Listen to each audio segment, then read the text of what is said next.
माझ्याकडून 10,000 रुपये आतापर्यंत खर्च करून घेतले. आणि जे गवत शेवटला आता मी जेव्हा तिथे खूप लक्ष द्यायला लागले आणि मी माझ्या वेळेने काम करायला जागा घेताना 7-12 त्याचबरोबर किती लोक आहेत जागेमध्ये हे सगळं काही माहीत होतं आणि ती लोक सही करायला आली पण नंतर मला असं सोडतोय आणि 20 फूट जागा सोडल्यानंतर पुढे आणखीन 10 फुटाची जागा सोडतोय जेणेकरून मग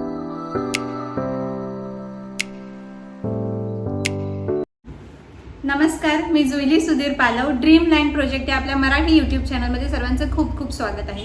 तर लास्ट व्हिडिओ तुम्ही सर्वांनी पाहिलाच असेल. लास्ट व्हिडिओमध्ये मी तुम्हाला काही जागा दाखवल्या, मी जागेसाठी काय काय स्ट्रगल केले ते दाखवले. त्याचबरोबर मी फायनली माझी जागा घेतली आहे हे देखील तुमच्याबरोबर शेअर केलं.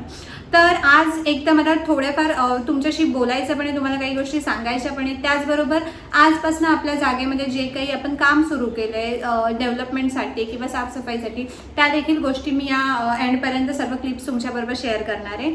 तर सगळ्यात महत्त्वाची गोष्ट अशी की जागा घेताना काय काय गोष्टींची आपण काळजी घेतली पाहिजे किंवा काय काय गोष्टी आपण केल्या पाहिजे.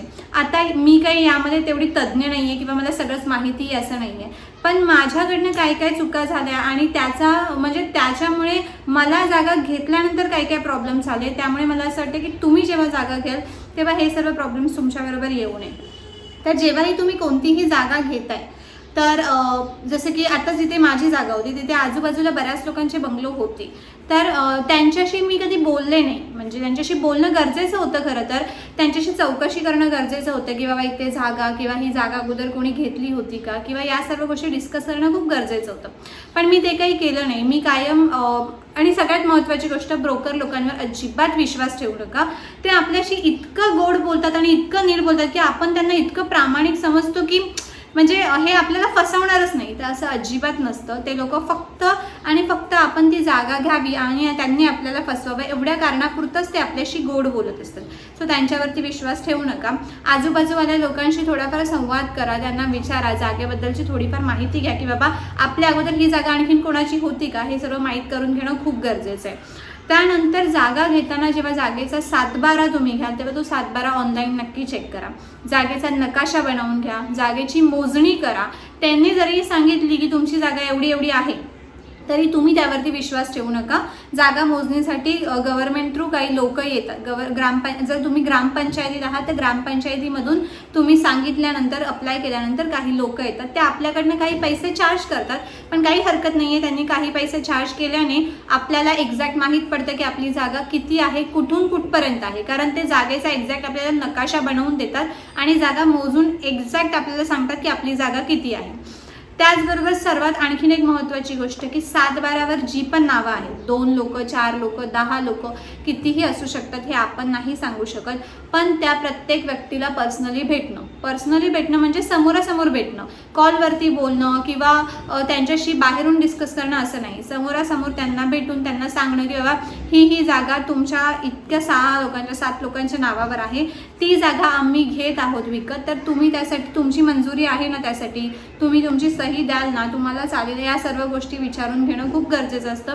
कारण उद्या जागा घेतल्यानंतर मग आपल्याला असं कळतं की सही जरी किंवा आता माझ्या बाबतीत मी सांगते की मला जागा घेताना 7-12 त्याचबरोबर किती लोक आहेत जागेमध्ये हे सगळं काही माहीत होतं आणि ती लोक सही करायला आली पण नंतर मला असं कळलं की त्या लोकांना म्हणजे जो एक मेन व्यक्ती होता त्या व्यतिरिक्त जी लोक होती त्यांच्याबरोबर थोडासा प्रॉब्लेम झाला. त्यांना काहींना कमी पैसे मिळाले, काहींना जास्त पैसे मिळाले, या सर्व गोष्टी झाल्या.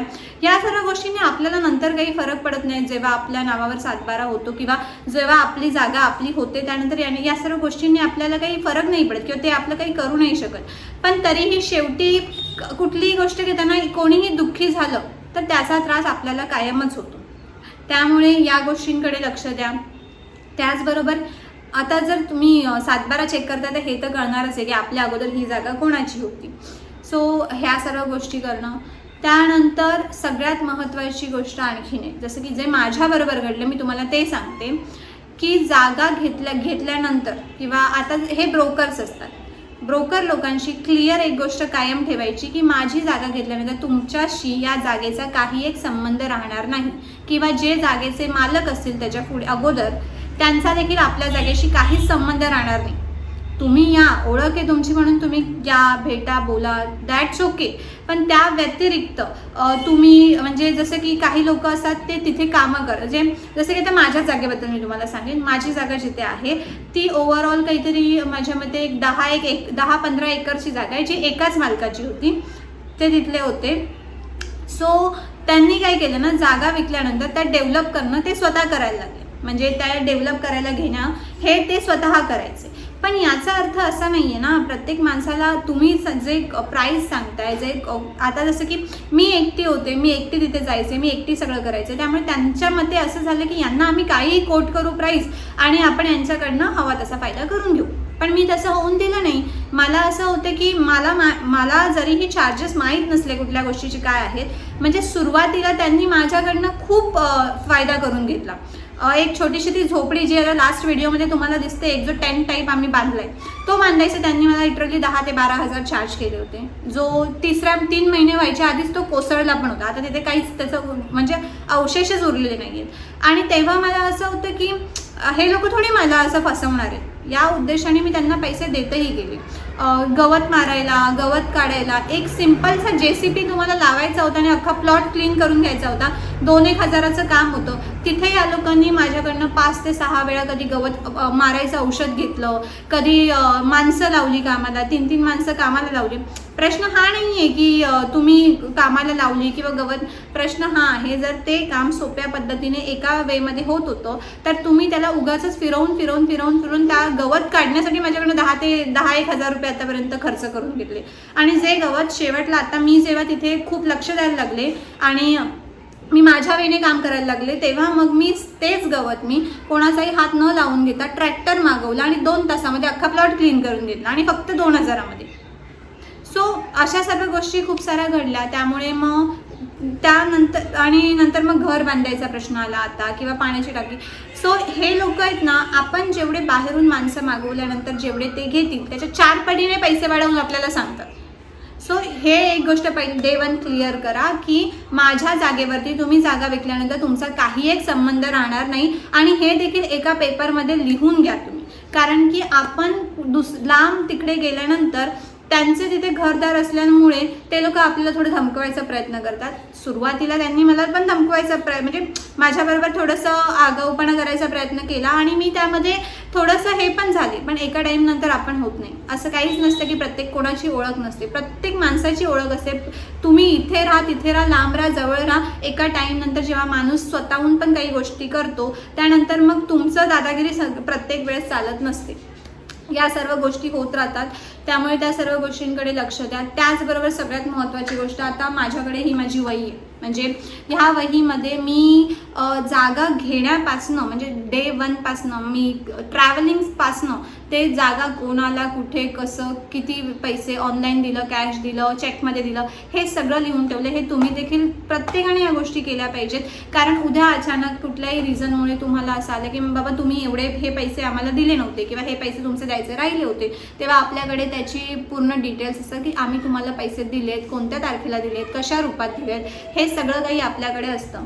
आणि सगळ्यात महत्त्वाची गोष्ट मी अगोदर पण सांगितली, मी परत एकदा सांगते की ह्या ब्रोकर लोकांवरती अजिबात विश्वास ठेवू नका. सर्वात मोठे फ्रॉड हे लोकच असतात आणि हेच लोक आपल्याला सर्वात जास्त फसवतात. त्यामुळे तुम्ही तुमची जागा टायटल क्लिअर घेतल्यानंतर या सर्वांशी क्लिअरली संबंध संपवा की याच्या पुढे माझ्या जागेवरती मी काहीही करेन, कोणालाही बोलवेन, काहीही काम करून देईन, तुमचा संबंध नसेल. सो या सर्व गोष्टी होत्या. त्याचबरोबर आता पुढे मी जागेचं काम सुरू केलं आहे. मी ते काय काय केले हे पण पुढे व्हिडिओमध्ये कंटिन्यू बघा. तर अशा प्रकारे आपण आता जागेवरती काम सुरू केलं आहे. व्हिडिओमध्ये मी तुम्हाला सांगितलंच थोड्या वेळ अगोदर की मी ट्रॅक्टर लावून जागा क्लीन करून घेतली. तर इथे आता आपण अगोदर तुम्ही बघू शकता की जागेमध्ये किती रान वाढलं आहे. ते म्हणजे लिटरली 3.5 फुटाचं गवत जागेमध्ये वाढलं होतं. ते सर्व आता मी पहिलं क्लीन करायला घेतलं, जेणेकरून प्लॉट एकदम आपला क्लीन झाल्यानंतर मग पुढे आपण डिसाईड करू की इथे काय करायचं. आता बघा हा आपला एक्झॅक्ट प्लॉट आहे जेव्हा आपण तो पूर्ण क्लीन करून घेतला आहे. आणि ही ती झोपडी आहे ज्याबद्दल मी बोलत होते ती पूर्ण कोसळली, त्यामध्ये काहीच उरलं नाही आहे. सो हे सर्व प्लॉट क्लीन करून झाल्यानंतर मग मी मेजरमेंट घेण्यासाठी एक आहेत दादा, त्यांना बोलवलं होतं. तिथे आपल्याला आता पाण्याची टाकी बसवायची आहे. सर्वात महत्त्वाचं सध्या ते, कारण झाडं पूर्ण पाणी नसल्यामुळे सुखत चाललं आहे. त्याचबरोबर घर बांधायला घ्यायचं आहे, पण आता घर कुठून बांधायचं हे डिसाईड करतो आहे. त्यामुळे त्यांना मेजरमेंट घ्यायला बोलवलेलं आहे, एक्झॅक्टली की मेजरमेंट कशा वेळेने घ्यायचं आहे. आणि आपण घर देखील थोडे युनिक बांधतो आहे. नॉर्मल रेग्युलर घरं असतात तसं घर बनवत नाही आहोत. तर माझे सर्व व्हिडिओज तुम्ही शेवटपर्यंत बघा, जेणेकरून तुम्हाला कळेल की आपण घर कसं बनवतो आहे, यामध्ये काय काय गोष्टींचा खर्च आपण केला आहे, काय काय गोष्टी आपण करणार आहोत, हे सर्व शेवटपर्यंत बघा. तर आतापर्यंत तुम्ही व्हिडिओ पूर्ण पाहिलाच आहात. जसं की मी सर्व काही माझे डिटेल्स सांगितले, त्यानंतर मी तुम्हाला जे काही आपल्या जागेवरती काम चालू आहे ते सर्व तुम्हाला दाखवलं. ते तुम्हाला कसं वाटलं हे मला नक्कीच सांगा. त्याचबरोबर इथे आहे रुद्रा, माझा मुलगा. थोडं नीट हा रिॲक्शन असे असल्यानंतर आपल्याला पण टेन्शन आलंच पाहिजे की मुलं खूप विचित्र प्रकारे बघतात. सो हा रुद्र आहे. लास्ट व्हिडिओमध्ये मी चेरीला घेतलं होतं आणि रुद्र तेव्हा स्कूलमध्ये होतं, म्हणून रुद्राचं म्हणणं असं होतं नेक्स्ट व्हिडिओमध्ये मी असायलाच पाहिजे, म्हणून मग आता मी इथे रुद्राला घेतलं आहे.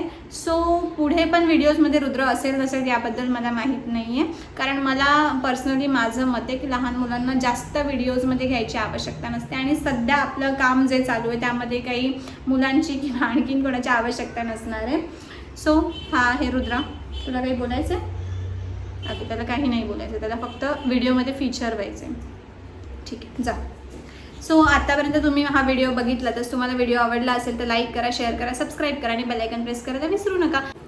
त्याचबरोबर तुमचे काही सजेशन्स असतील तर मला नक्की द्या. जसं की आजचा तुम्ही सेटअप बघताय, लास्ट व्हिडिओमध्ये मी नॉर्मली खाली बसून बोलले होते आणि आजचा थोडासा सेटअप वेगळा आहे, कारण की माझे एक मित्र आहेत, त्यांनी मला हा सजेशन दिला होता की तू थोडेफार चेंजेस कर, तू बोलण्यासाठी वगैरे बसशील तर थोडंसं पाठचा बॅकग्राऊंड वगैरेमध्ये चेंजेस कर. सो त्यांचं ऐकून मी हा चेंज केला आहे. हा देखील तुम्हाला कसा वाटला हे मला कमेंट करून नक्कीच सांगा.